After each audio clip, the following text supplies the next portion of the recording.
नमस्कार मित्र, मी राजेश श्रीकंड. आज आमची मित्रमंडळी इथं आहेत. यांनी सांगितलं बाबा हे लायब्ररी चालू करणार होते शिवसाहेब रामेश्वर पानगाडे साहेब यांनी. मी म्हटलं होतं की कुलूप तोडून त्यावेळेस त्यांनी पेंटिंग सोबत टेबल गिबल लावले.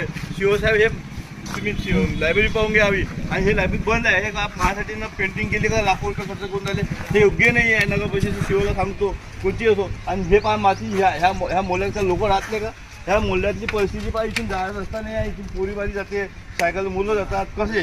आणि शिवसाहेब तुम्ही आणि कोणी असेल मला नाही माहीत कोण अधिकारी, तर मी शिवला ओळखतो, शिवसाहेबांना ओळखतो. शिवसाहेबांनी अधिकार द्यायला पाहिजे. काही कर आपण या लोक रस्ता द्या, नाही तर मग दुसरीकडून रस्ता द्या, हीच विनंती. आणि आपण सांगतो साहेब